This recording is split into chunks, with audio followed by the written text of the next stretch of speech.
Today I'm going to tell you an interesting story about the life of Saint Dominic Savio. Saint Dominic is also known as the patron saint of altar boys, young children, and juvenile delinquents. He was born on April 2, 1842, in a small town of Riva in Italy. He was the second of the 11 children. His father was a blacksmith and her mother was a seamstress. From a very young age, Dominic showed an unusual spirituality and maturity. When he was 5 years old, he served as an altar boy in their parish church, and he could even recite his prayers by heart. When he was 7, because of his spirituality, he was allowed to receive his first communion. At that time, the normal age was 12, which Pope Pius would later lower to 7. On his day of communion, Saint Dominic wrote down 4 promises. 1. I will go to confession often and receive communion frequently. 2. To keep Sundays holy. 3. To make friends with Jesus and Mary. And 4. Death rather than sin. This commitment he made truly manifested his deep love for God that amazed everyone around him despite his young age.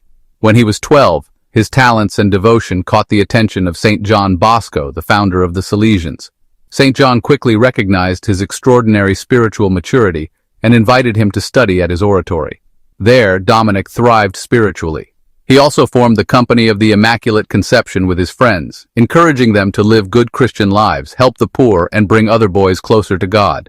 Though he was full of energy and enthusiasm, Dominic's health began to decline. He suffered from pleurisy, a pulmonary-related illness which was related to tuberculosis.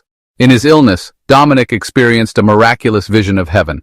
One night, while he was saying his evening prayer on his bed, he saw a vision of a lush garden filled with angels and heavenly music. When asked what he saw, he said, "I think it's a little taste of heaven." On March 9, 1857, at only 14 years old, Dominic happily passed away. His final words were, "What a beautiful thing I see." After he died, his body was buried, and later it was moved inside the Basilica of Mary Help of Christians in Turin, Italy. His tomb rests close to his mentor, St. John Bosco.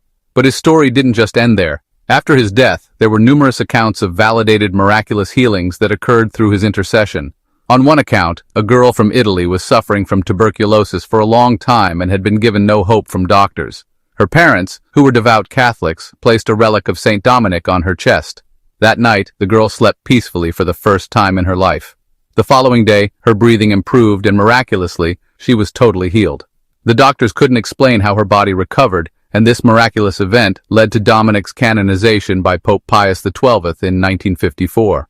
Today, St. Dominic is venerated as the patron saint of altar boys, young children, and juvenile delinquents. His feast day is celebrated every 6th of May. If you like stories like this, support us, follow, like, and subscribe.